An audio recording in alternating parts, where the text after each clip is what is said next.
Sa sobrang kalasingan, bumagsak sa sahig ang lalaking yan sa isang hotpot restaurant sa Makati. Nagtanggal pa siya ng t-shirt. Isinara ng lalaking nakapolo ang pinto at naglabas naman ng baril ang katabi niyang nakaitim na t-shirt. Nagpatuloy ang pag-uusap ng grupo ng mga Chinese national hanggang sa ilang beses na pagbabarilin ng nakaitim na t-shirt ang nakahubad na lalaki. Sa isa pang kuha ng CCTV, makikita ang pagalis ng itim na sasakyang ginamit umano ng suspect. Ayon sa Makati Police, posibleng away sa negosyo o love triangle ang motibo sa pamamaril. Patuloy na tinutugis ang suspect. Diretsa ng binatikos ni Vice President Sara Duterte si Pangulong Bongbong Marcos. Inilahad din niya kung paano niya napagtanto na may labat na ang kanilang ugnayan. May report si Ian Cruz. Hindi marunong maging presidente ang nakaupo. Mula sa pamumuno bilang Pangulo, Ilan po ang rate nyo sa performance po ni PBBM? 10 is the highest, 1 lang ang rating niya. I don't ever remember may platform siya na sinabi kung anong gagawin niya para sa bansang ito. sa paggamit daw sa kanya noong 2022 presidential elections, Nagamit. Yes, clear naman yun. Tinanong ko, bakit ako? And then she said, matatalo kami ni Lenny kung di mo dalhon ang mga Bisaya. So, of course, ginamit nila ako para manalo sila. hanggang sa kanilang personal na relasyon o kawalan ito. Sir, ang sinabi po niya, hindi raw kayo friends. How would you describe your relationship with the Vice President now? I always thought that we were, but maybe I was deceived. Pwede ba, pag nakita nyo siya, sabihan nyo siya, alam nyo, don't ever mention her name or say na I was deceived by her, ganyan. Para hindi tayo nagganito ba? Binweltahan ni Vice President Sara Duterte si Pangulong Bongbong Marcos. Inilahad din niya kung paano niya napagtantong toxic na ang kanilang ugnayan. Imagined myself cutting his head. So noon, na-realize ko, toxic na, di ba? Ganyan na yung imagination mo. Ang imagination mo, sinasakal mo na yung tao. And then I said, this is over. Nangyari raw yan nang dumalo siya sa isang graduation ceremony kasama ang Pangulo at nakita ang naging interaksyon ng Pangulo sa isang estudyante. Sabi nung graduate, Mr. President, can I have your watch as a graduation gift? Sagot niya, why? Why will I give you my watch? At that point, may sakit na ako. Gusto ko tanggalin yung ulo niya ba? And it did not help na itong dalawang katabi ko, tumawa pa. Pinagtawanan pa nila yung bata. Inungkat din ng Vice Presidente ang ilang napakong pangako ng Pangulo matapos silang manalo, tulad ng pagpapagamit ng presidential chopper para magbalikan siya sa Davao. Isang beses sinabihan ko siya. Sabi ko, pwede ba sabihan mo yung 250? Kasi ako ang priority. Hindi ikaw. Kasi yan yung usapan natin. Kasi naiintindihan mo, di ba? Na meron akong maliliit na anak. Tapos sinabi siya, do I have to tell them? Na semi-British accent. And I said, of course. Kasi presidente ka, ikaw magsabi. So, hindi na. Sa dami raw ng mga pag-atake sa kanya, may nasabi raw siya minsan sa kapatid ng Pangulo na si Senadora Amy Marcos sa isang group chat. Sinabihan ko talaga si Senator Amy. Sabi ko sa kanya, kung hindi kayo tumigil, huhukayin ko yung tatay ninyo. Itatapon ko siya sa West Philippine Sea. Naihimlay si dating Pangulong Ferdinand Marcos Sr. sa pamamagitan ni dating Pangulong Rodrigo Duterte. May binitawan din siyang aligasyon laban kay House Speaker Martin Romualdez. Si Martin talaga is an embarrassment for the Philippines in the global stage. Imagine niyo, meron tayong speaker na on record, on paper, in another country, na tumanggap ng suhol. Kaya. Sinusubukan naming kunin ang panig ni Romualdez. Sinabi naman ng Malacanang na hindi sila maglalabas ng pahayag. Kahapon, inusisa ng House Committee on Good Government ang 16 million pesos na ginasto sa mga safe house ng OVP noong 2022 sa loob ng 11 araw gamit ang confidential funds. Sabi ni VP Sara, ibinigay nila sa COA ang mga kailangang dokumento. Hindi naman yan tinanong ng Commission on Audit. Ang hiningi lang ng Commission on Audit, ano yung documents para sa mga expenditures. So, sinubmit namin yon. Ang hirap aniya sa komite, walang tinatanggap na paliwanag mula sa COA. Ian Cruz nagbabalita para sa GMA Integrated News. Itinuturing ni Pangulong Bongbong Marcos na importanteng hakbang tungo sa political reconciliation ang muling pagkikita nila ni dating Vice President Leni Robredo kahapon. Sinabi niya ito sa pagdagda ng Academic Recovery and Accessible Learning o Aral Law kanina. Pinasalamatan niya si Senate President Cheese Escudero na nag-imbita kay Robredo na salubungin siya sa Sorsogon. Sabi naman ni Robredo, hindi siya nagdalawang isip na paunlakan ang imbitasyon. Naging mabilis lang din daw ang kanilang pagkikita. Senate President Cheese Escudero, and who has taken a very important step towards political reconciliation yesterday. Well done. I'm so happy you did that. Sa akin kasi hindi naman issue yun. In fact, para sa akin yung nagbibigay respeto ka sa posisyon. Ang tingin ko tama lang naman, lalo pa kasi bisita natin sa Bicol Region.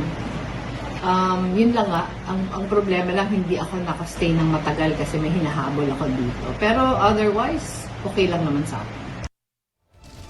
Natanong si Vice President Sara Duterte tungkol sa pagkikita ng Pangulo at ni Robredo at sa pahayag ng Pangulo na ito'y daan tungo sa political reconciliation.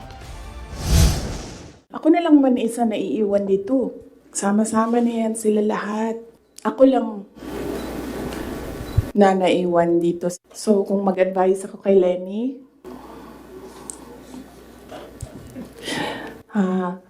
Ma'am Leni, manood ka ng aking sit down. Handa raw dumalo sa pagdinig ng Quad Committee ng Kamara si dating Pangulong Rodrigo Duterte kung iimbitahan siya kaugnay ng investigasyon sa drug war. Itinanggi rin niya ang mga aligasyon ni retired Police Colonel Roina Garma tungkol sa utos daw niyang gumamit ng reward system sa drug war. Sa panayam ng SMNI, sinabi ni Duterte na anumang oras ay dadalo siya at marami raw siyang sasabihin sa taong bayan. Anya walang reward at hindi rin daw papayag ang mga pulis sa ganitong kasunduan kung makasisira raw ito sa imahe ng kapulisan. Ang ibinibigay niya lang daw na reward ay pagpapakain sa mga pulis pagkatapos ng mission at pagbati sa kanila. Operational funds lang din daw ang binibigay nila. Ang ibinilin din daw ni Duterte kay Garma ay tutukan ang kampanya kontra droga pero hindi niya iniutos sa mga pulis na pumatay. Totoo rin daw ang sinabi ni Garma na nag-utos si Duterte na kumuha ng mga pulis na miyembro ng Iglesia ni Cristo para sa drug war. Naniniwala raw kasi siyang maaasahan ng mga miyembro ng Iglesia ni Cristo.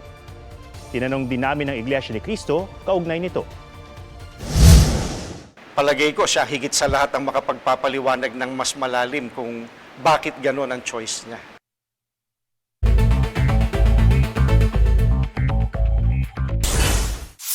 Mahigit 30 estudyante sa Negros Occidental High School sa Bacolod City nakaranas ng pangangati at pamumula ng balat matapos tamaan ng viral exanthem. Sa viral exanthem, maaari ring magkabutlig at iba pang sintomas ng virus. Dapat iwasan ang contact sa may sakit para hindi mahawa. Pinag-isolate na ang ilan sa mga estudyante at nagpatupad ng distance learning para sa kanila.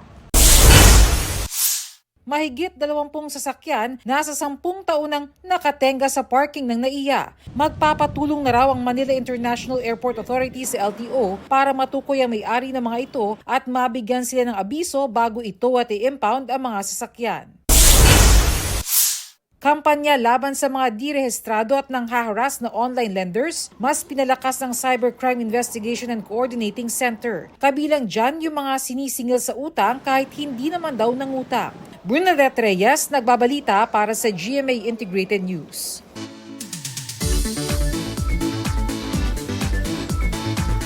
Big waves with waterfall effects. Meron yan sa isang lagoon sa Surigao del Sur. Best time na mabisita yan tuwing amihan season. G tayo yan, kasama si Oscar Oida. Just smile and wave sa paghampas ng big waves. Sure na washed out ang borda mo sa Lasuitan Lagoon. Ang content creator na si Joshua, for the go agad sa Cortes, Surigao del Sur. It was a good experience knowing na you get to experience yung mga malalakas na alon, yung pinakamagandang spot doon.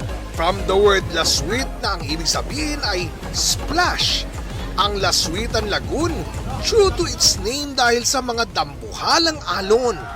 Ang bawat paghampas nito, may bonus na waterfall effect pa. May swimming areas para ma-experience ang malamig at malinaw na tubig. Pero bago i-enjoy ang lagoon, ihanda muna ang tuhod dahil challenging ang daan patungo sa destination. Doble ingat dahil sa madulas na bato at sea urchins. At for additional safety, huwag masyadong lapitan ang limestones kung saan humahampas ang alon. Oscar Oida, nagbabalita para sa GMA Integrated News.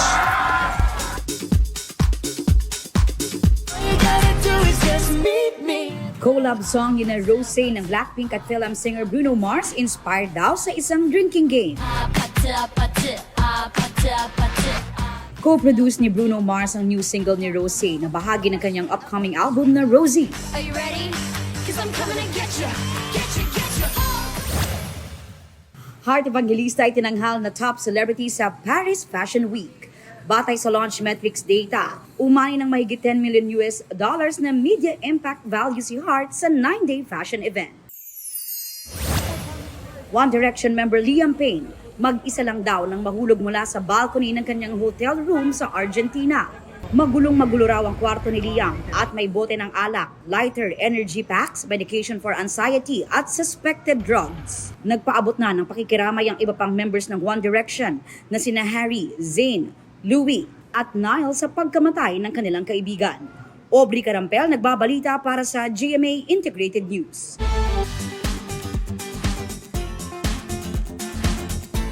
Hindi lang ang pangarap na makapagtapos sa pamilya ang tinupad ng isang magna cum laude.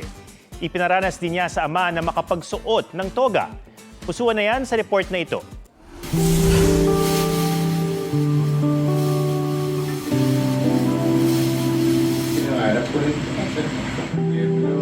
Mga salitang higit pa sa pasasalamat. Tinupad na yung pangarap. Isang mahigpit na yakap na pumawi sa ilang taong pagod ng isang amang nagsakripisyo. Ang natupad na pangarap ang pagtatapos ni Kian bilang magna cum laude sa kursong Bachelor of Arts in English Language Studies sa Polytechnic University of the Philippines. Bago ang kanyang graduation, nakapag-usap sila ng amang si Tatay Rodolfo at ipinasuot nito ang gagamitin niyang toga, bagay na nais ang iparana sa amang hindi nakapagtapos ng pag-aaral. Ilipat mo na para graduate na. Ang nakaaantig na tagpo ng mag-ama, nagbigay inspirasyon sa netizens. Si Kian ang unang nakapagtapos sa kanilang pamilya, isang malaking tagumpay para sa proud na proud nilang tatay.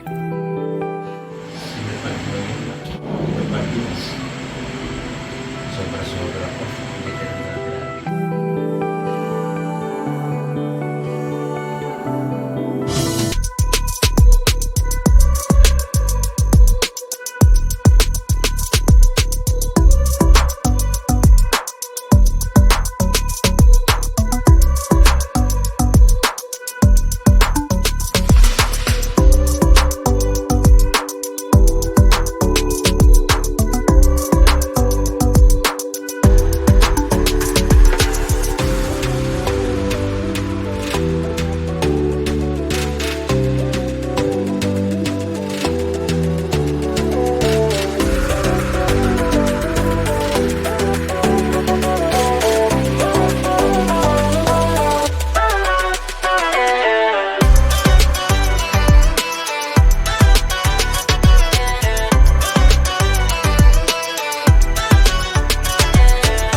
Mga kapuso, alamin ang State of the Nation.